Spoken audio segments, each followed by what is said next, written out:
El Foro Argentino de Radios Comunitarias presenta Informativo Farco. ¡Ganamos! ¡Es el triunfo de las organizaciones libres del pueblo! Las noticias desde los ojos de las radios comunitarias. Corresponsales en todo el país. Saben que todos juntos, todos unidos podemos. Que no nos separemos y que sigamos peleándola organizados. Otras voces, otras noticias, otro punto de vista. Informativo Farco. Hola Argentina, saludos otra vez, bienvenidas, bienvenidos a esta producción informativa nacional de Farco, el Foro Argentino de Radios Comunitarias. Los invitamos a compartir nuestra segunda edición de hoy, martes 16.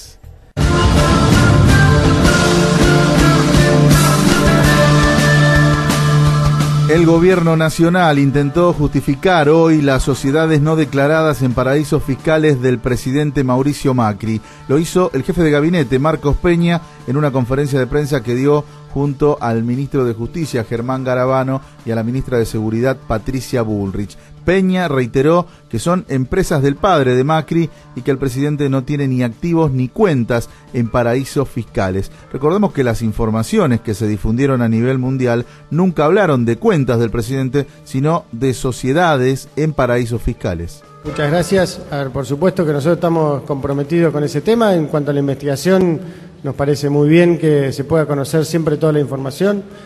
Lo que sí es importante aclarar, porque ha habido mucha confusión en la información por ahí, lo que se dice es que el presidente no tiene ni cuentas ni activos no declarados ni en Panamá ni en otro lugar. Digamos, él tiene declaraciones juradas hace muchos años, él es absolutamente transparente respecto a su patrimonio. Lo que ha aparecido es como director sin activos, sin capital, digamos, en una empresa del padre, que está declarada por el padre ante la AFIP y que ni siquiera tuvo movimientos. Es una sociedad que se creó para una inversión que después no se hizo y después no hubo más movimiento, con lo cual una enorme tranquilidad de que no hay nada que ocultar, y por supuesto daremos la poca información, porque no es mucha la información que se pueda dar de algo que no tiene ningún contenido, a la Oficina Anticorrupción. Se planteará la declaración jurada de Franco Macri, donde está esa empresa, y lo que sabemos hasta el momento de eso, de una sociedad que no tiene ni capital, ni movimiento de plata, ni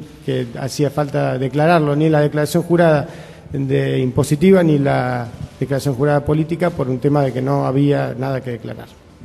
Sí, ministro, acá, de Nicolás de América TV. En las últimas horas se conoció que habría otra participación del presidente de la Nación en otra empresa a principios de los años 80. Quería saber si el gobierno puede confirmar esto y, en tal caso, si tienen conocimiento que haya participado en alguna otra firma en algún momento de su vida. Bien, tenemos lo mismo rumor periodístico. Lo que se preguntó es el mismo caso de una empresa del padre que se constituyó para algún fin, pero que después no registró actividad, y donde se pone a los familiares de directivos por un tema de confianza, tal como explicó Franco Macri ayer. Lo que sí podemos garantizar es que no hay empresas donde el presidente tenga activos, ni movimientos, ni cuentas que no hayan sido declaradas. Digamos, si hay otras de estas, ni siquiera la empresa lo sabe, porque es una práctica que eventualmente se genera, simplemente poner un directorio que no tiene ningún tipo de responsabilidad, ni recursos, ni recibe fondos de esas sociedades. Con lo cual, eso es lo que tenemos para decir. Declaraciones del jefe de gabinete Marcos Peña esta mañana en conferencia de prensa en la Casa de Gobierno. Y hay que aclarar que en los documentos figura el nombre de Mauricio Macri como director de la sociedad ubicada en las Islas Bahamas, al igual que su padre Franco y su hermano Mariano. En ese documento no dice que el actual presidente era administrador temporario o que no era dueño de la empresa, sino simplemente figuraba su nombre como director, al igual que su hermano y su padre. En el caso de la sociedad descubierta en Panamá, no se trata de un rumor periodístico, sino de una información pública que está disponible en la página de internet del registro público de ese país y que incluso se puede consultar libremente a través de internet. En la ficha de inscripción en el registro público de Panamá figura la empresa Caguemulla, sociedad anónima, y el nombre de Mauricio Macri como vicepresidente de esa firma y el de Francisco Macri como presidente. Pero recordemos, ¿para qué se usan las sociedades que se crean en paraísos fiscales como lo explicaba a Informativo Farco el secretario ejecutivo del Centro de Investigación y Prevención de la Criminalidad Económica, Agustín Carrara. El efecto básico que tiene esto es hacer que sea más difícil poder investigar justamente esta ruta del dinero y poder descubrir qué es lo que está pasando. Y ahí se mezclan dos cosas: maniobras que podríamos decir que son lícitas, de gente que planifica cómo pagar sus impuestos para pagar menos, y un mercado muy grande de delitos donde se mezcla lavado de dinero, fuga de capitales y evasión fiscal.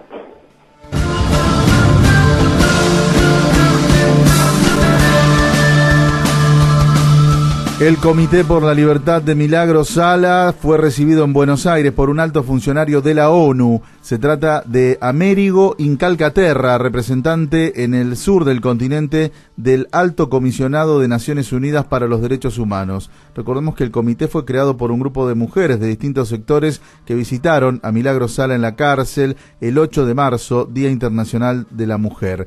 La integrante del comité y secretaria de género de la CTA de los Trabajadores, Estela Díaz, que participó de la reunión de ayer con el representante de Naciones Unidas, aseguró que el funcionario se comprometió a avanzar con esta denuncia. Esto decía a Informativo Farco. Con mucha atención escuchó, tomó mucha nota y él además le dio cuenta de conocer mucho la situación de la detención de Milagro Sala, porque estas denuncias ya han llegado al sistema tanto interamericano de derechos humanos como también al sistema de derechos humanos de las Naciones Unidas, y quedó, además de seguir presentando esta denuncia en los ámbitos en los que haya reuniones. Además de también comentar que ya lo han estado conversando con autoridades nacionales de Argentina. La integrante del Comité por la Liberación de Milagro Sala, Estela Díaz, apuntó a la responsabilidad del Estado Nacional en la violación de tratados internacionales que se está cometiendo y apuntó a otros casos de personas procesadas por gravísimas estafas que están en libertad y hasta ocupan altos cargos en el actual gobierno, como por ejemplo el presidente del Banco Central, Federico Sturzenegger. Federico Sturzenegger, que cumple funciones en el Banco de la Nación de la Argentina, está procesado con procesamiento e imputación firme en la estafa mayor económica que se le ha hecho a los argentinos y a las argentinas, como es el megacanje, y es un funcionario del gobierno nacional. Entonces acá hay discriminación y falta de respeto a las garantías y libertades democráticas. Es un innumerable listado de irregularidades y es una expresa y manifiesta enemistad del gobernador. Nosotros decimos que está detenida a cargo del Poder Ejecutivo de Jujuy, y que además también a esta altura ya hay responsabilidades del Ejecutivo Nacional, porque tanto la Secretaría de Derechos Humanos como el Ministerio de Justicia de la Nación, como las máximas autoridades, tienen que estar dando respuesta. Las garantías constitucionales y de leyes y tratados que Argentina tiene son responsabilidad del Estado de la Nación. No pueden seguir haciendo silencio frente a esta detención ilegal. Estás escuchando Informativo Farco. Pasamos de una situación de un país mirado con respeto, elogiado, imitado en otros países del continente, a un Estado que está empezando a relegar derechos humanos en beneficio de corporaciones. El noticiero nacional del Foro Argentino de Radios Comunitarias.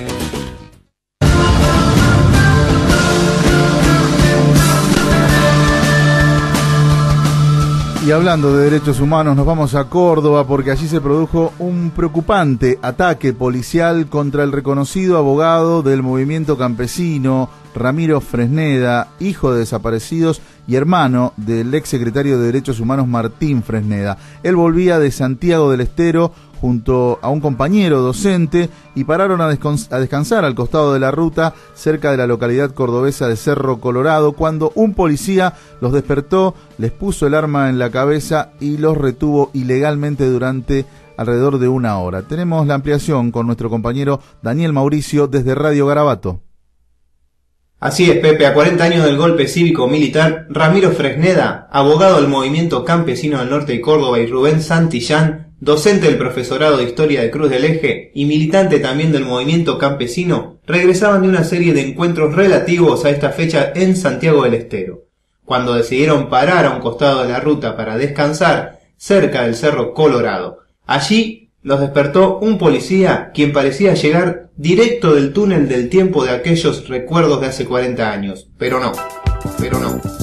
Nunca pensé encontrarme con el diablo, tan vivo y sano como un pocillo. Era un policía, fiel representante del autoritarismo avasallador del presente que los dejó una hora al borde de la ruta sin poder ejercer ningún tipo de derecho. Vamos a escuchar un audio de Rubén Santillán. Este policía nos despertó a punta de pistola a la madrugada, no nos dejó identificar en lo inmediato, que nos pone la pistola en la cabeza, nos hace tirar al piso y nosotros veníamos de charlar en el marco de los 40 años del golpe con compañeros del Mocase, con los docentes que están en lucha en Santiago del Estero y con escuelas secundarias, de la vivencia de Ramiro Fresneda a 40 años, de cómo a los 4 años y medio le secuestran el padre y la madre. La pregunta que nos quedó cuando volvimos después de esa situación es que estas situaciones les pasa permanentemente a muchos pibes, muchos jóvenes, muchas personas comunes que por portar una gorra, por tener determinado rostro, cara, están sometidos a los apremios ilegales, al autoritarismo de la policía. Lo más fuerte era que se daba en este día tan especial, a 40 años del golpe, y lo contamos para que se debata socialmente que no está bueno y que si queremos un hombre nuevo, una mujer nueva en esta sociedad, es algo que tenemos que debatirlo en cada espacio que tengamos. Y esa preocupación por la fuerza de seguridad y los derechos humanos se hace presente más que nunca en Córdoba, en un mes de abril que se inició con la puesta en vigencia del Código de Convivencia, más allá de las críticas y reclamos de los organismos de derechos humanos respecto a la inconstitucionalidad de algunos de sus artículos. En la producción de este informe participaron Pilar Ferrería y Juan Maceo. Mi nombre es Daniel Mauricio y los saludo desde la FM comunitaria Garabato 96.5 desde San Marcos Sierras, noroeste de Córdoba, para todo el país a través de la red Farco.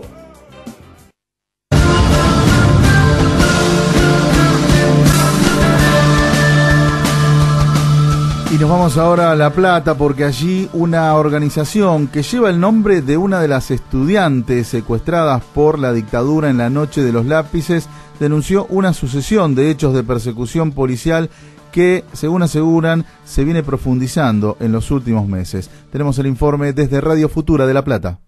La agrupación María Claudia Falcone de La Plata denunció persecución y violencia policial, hostigamiento de la policía a las familias de la zona de Villa Elvira, detenciones violentas a jóvenes por portación de cara y la detención a 15 cooperativas acusándolos falsamente de usurpación del aeropuerto de La Plata son algunos de los hechos que denunciaron desde la agrupación. El referente de la organización, César Villanueva, contó que la situación de la policía se agravó en los últimos meses. Ya hace un tiempo, nosotros laburamos en varias ciudades, en La Plata, en casi todos los barrios, tenemos locales, y la situación de la policía en el último tiempo cambió bastante. Cambió bastante en términos de que hacen lo que quieren, cómo quieren, se manejan como quieren. Y no tenemos que dejarnos hostigar como lo están haciendo la policía en todos los barrios. Eso para nosotros en esta etapa es muy importante porque los tipos vienen con todo. Luego de los sucesivos abusos policiales, se desplegó un operativo en la casa de Orlando Villegas, el coordinador de los cooperativistas de Villa Elvira, y de César Villanueva, el referente del movimiento. Sin embargo, los vecinos reaccionaron contra la policía y se levantó el allanamiento. Villanueva contó que armaron una causa falsa contra los militantes de la organización. Nos armaron una causa terriblemente armada, según lo que está en la causa que tuvimos acceso, terriblemente armada, de que éramos, un grupo violento de 20 personas que nos movilizábamos armados, amedrentando a los vecinos, no sé qué. Y con una denuncia que con testimonio y aporte que hace directamente el jefe de calle, de ahí de la comisaría, diciendo que él avalaba, que sí, que éramos personas que andábamos armadas, muy violentas, y nos cae un allanamiento pero infernal, un allanamiento en la casa del compañero de 10 patrulleros, en mi casa 9 patrulleros y 2 camiones de infantería. Desde la agrupación María Claudia Falcone piden que frene el hostigamiento y la violencia por parte de la policía de Villa Elvira. Reportó para el informativo Farco, Radio Futura. Visita nuestra agencia de noticias, agencia.farco.org.ar.